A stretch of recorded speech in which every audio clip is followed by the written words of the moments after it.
Desde empate llega un nuevo capítulo de Desde la Tribuna para hablar.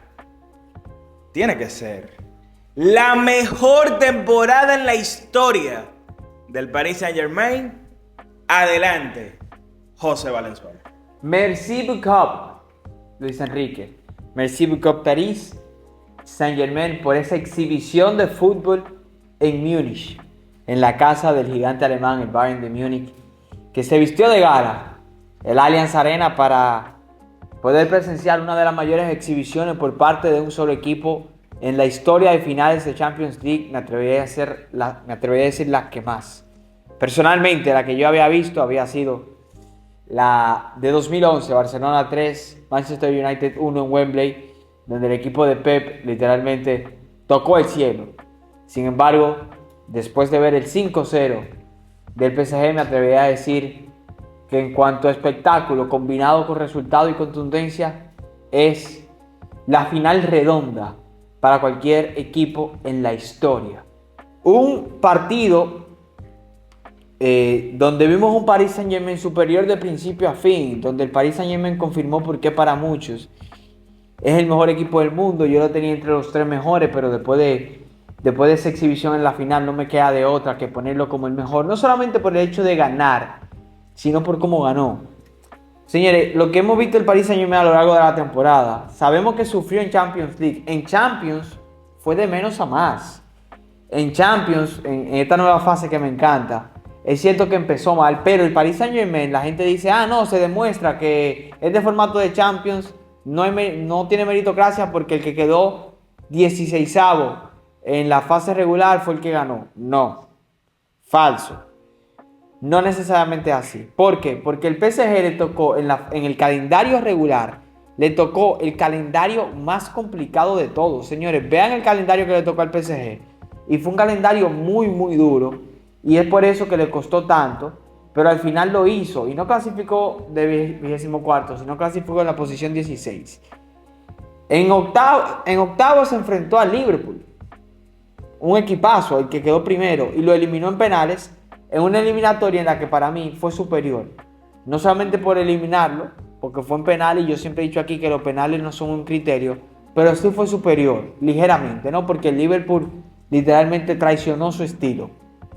Luego contra el Aston Villa, siempre fue arriba en la eliminatoria, pero sufrió un poco, pero también fue superior. Y ya en semifinales contra el Arsenal fue bastante sólido. Y ya en la final tocó el cielo. Es decir, el Paris Saint-Germain en la Champions League fue de menos a más. Hablando un poco de la final, 5-0. Estamos hablando de que el Paris Saint-Germain salió con Donnarumma, Hakimi, Marquinhos, Pacho, Nuno Méndez, Joao Neves, Vitinha, Fabián Ruiz, Doué, que hizo un partidazo, Dembélé y Kvaratskhelia. Un Paris Saint-Germain sin un delantero centro. Ousmane Dembélé flotando en esa posición de delantero. Ya Ronald Koeman lo había puesto ahí en el FC Barcelona en 2021. Es un jugador sumamente movible, sumamente inteligente. En Barcelona mucha gente decía que no tiene interpretación táctica. Xavi Hernández a cada rato decía que sí, que la tenía, y quién sabe más de Xavi de táctica como mediocampista que fue. Y en esa temporada en el Barça demostró ser un jugador sumamente inteligente. Y jugando de falso 9, siendo ese jugador creativo, por las condiciones tan bárbaras que tiene, lideró al Paris Saint-Germain en lo que fue la ofensiva de este año.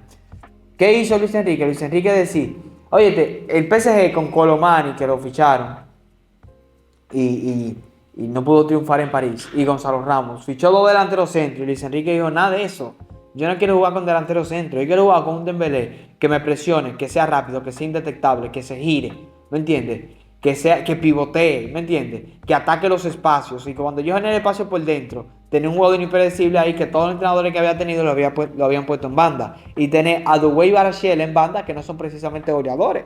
Tú te pones a pensar, de estos jugadores, ¿quién en su carrera había sido goleador? Entonces es un goleador de primer nivel, 1A. Ninguno de los 3. Sin embargo, entre todos, entre equipos, sin una estrella clara, porque yo realmente si bien Dembélé es el jugador que más me entusiasma, yo el equipo del PSG, yo digo, es que un equipazo en toda regla, y es la definición de un equipo, un colectivo por encima de cualquier individualidad, con un Luis Enrique Martínez que tocó la gloria, ganó su segundo triplete de forma consecutiva, No, perdón, su segundo triplete en la historia, no de forma consecutiva. 2015-2025, 10 años de diferencia.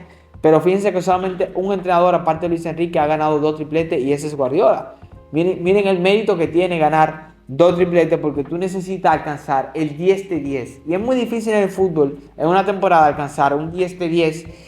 Porque para tú ganar las 3 competiciones tiene que ser muy, muy superior en todo. Y el PSG lo fue. En la liga francesa, el París solamente perdió 2 partidos. Hizo 85 puntos en una liga que tiene 34 jornadas, lo cual tiene un mérito increíble. Uno dice, no, que el Paris Saint-Germain gana regando, sí, pero nunca había ganado con tanta solvencia como ha ganado hasta ahora en la liga francesa, por lo menos en los últimos años, ni con Messi, Neymar y Mbappé. Y ahora en Champions League realmente termina siendo una auténtica exhibición en la final. Miren algunas estadísticas de la final. 23 remates del Paris Saint-Germain y solamente 8 del Inter. ¿Qué sucede? Luego hablamos del Inter. De esos 23 remates del PSG, 20 fueron dentro del área.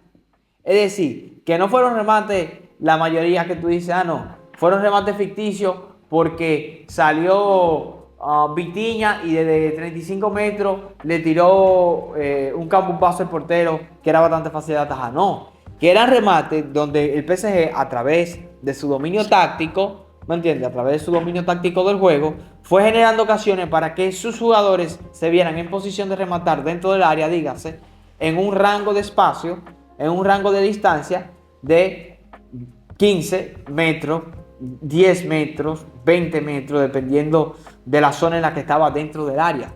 Por lo tanto, estamos hablando de que fue un dominio absoluto del PSG. Un Inter que salió literalmente mermado emocionalmente porque el Inter viene de perder la Serie A, una Serie A que se le escapa al equipo del Inter en ese partido contra el Lazio y que luego en la última jornada no puede ganar porque el Napoli hizo los deberes. Solamente el que vio las caras de los jugadores del Inter en el último partido de la Serie A, cuando están viendo que el Napoli se consagra campeón en Nápoles, y ve la cara de los jugadores del Inter de literalmente depresión, o no depresión, pero sí de decepción, uno dice, uy, ese equipo anímicamente no está bien, ese equipo va a llegar presionado a la final, ese equipo que a mediados de abril era candidato a ganar el triplete, vivo en la Copa, vivo en la Liga, vivo en la Champions, pierde la Copa humillado por su máximo rival de la ciudad del Milan, pierde la Liga de una forma estrepitosa, ellos mismos tiran la Liga, literalmente, y el Napoli aprovecha ese desliz del Inter y luego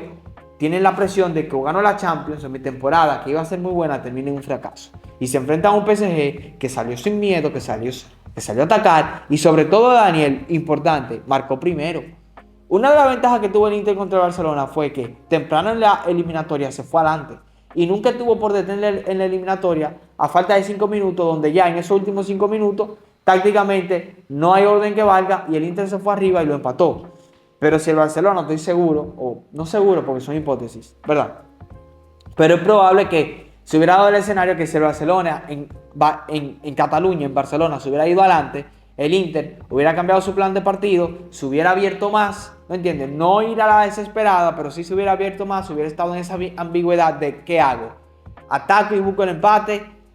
O me cierro atrás, y en medio de esa ambigüedad el Barcelona hubiera castigado. No sucedió, pero sí sucedió con el PSG, que fue contundente, que aprovechó sus ocasiones, que generó más fútbol, que cuando se puso 2-0 arriba en el marcador, ya uno sabía, viendo el lenguaje corporal de los jugadores del Inter, viendo su estado físico, que estaba fundido el Inter, fundido físicamente, el equipo dirigido por Simone Inzaghi, y que claramente, tácticamente, el partido se ponía de cara al PSG, que iba a tener más espacios, uno se podía pensar ya que iba a ser muy difícil para el Inter remontar. Pero lo que uno nunca pensó en el medio tiempo era que el PSG iba a meter 3 goles más y iba a ser un 5-0 en una final de Champions que literalmente fue apoteósico.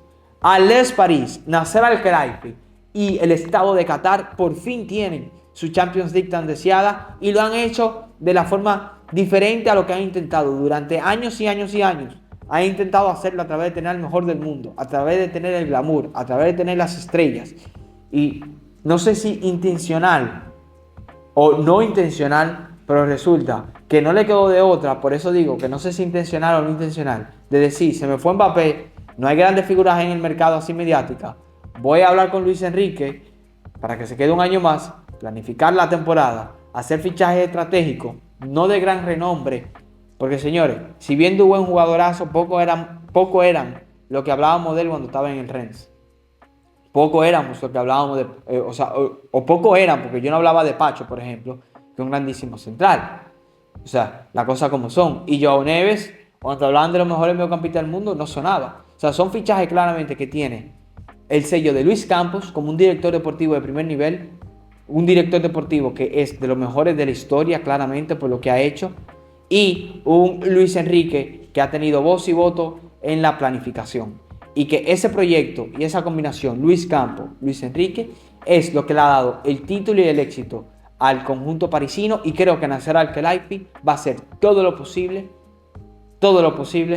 ya con menos desesperación, para mantener ese núcleo. Sí, porque Nasser Al-Khelaifi ha tenido muchas arrancadas, sacó a Tuchel cuando no lo tenía que sacar, apostó por las estrellas, un montón de cosas. Y yo creo que a lo mejor ya Nasser aprendió y dijo, mira, déjame hacer lo que hizo el City, y darle la llave del club a Chiqui Beriguistán y Guardiola, que fue lo que hizo el City, y mira el éxito prolongado que ha tenido. Déjame hacerlo con Luis Enrique y Luis Campos. No solamente por el hecho de tener éxito prolongado, porque el PSG, muy posiblemente, estando regular o estando bien, siempre va a ganar la Liga, estando regular o estando bien, y la Champions muchas veces es una lotería.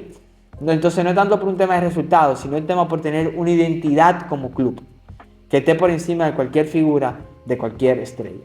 Así que felicidades a el Paris Saint-Germain. Las calles de París fueron un desastre en la madrugada, pero creo que al otro día en la parada se comportaron bastante bien. El PSG y la ciudad de París tienen su tan ansiado Champions League, y claramente esta temporada, después de esa final tan contundente, y analizando el Paris Saint-Germain en frío y viendo, y ya con esto acabo, de que domina toda la fase del juego, domina muy bien el juego aéreo, domina muy bien la defensa en presión alta, domina muy bien la defensa con balón, defenderse con balón, se defiende muy bien con balón, y domina muy bien lo que es el ataque, ¿no? Tanto vertical en contraataque, como es un juego más asociativo, que es el que siempre ha caracterizado a Luis Enrique. Así que el mejor equipo del mundo, me atrevo a decir. ¿Qué? Sí, el mejor equipo del mundo, porque al igual que Luis Enrique y Flick tienen mucho parecido, pero este equipo defiende mejor con pelota que el Barcelona. Presionan igual de bien, son muy buenos presionando. El Barcelona presiona un poco mejor y creo que es más prolífico en ataque. Pero al Barcelona todavía le falta saber defenderse con la pelota, matar los juegos con la pelota, como hacía el City de Guardiola hace 2 años y como hace este PSG de Luis Enrique. Así, felicidades parisinos, campeones de Europa.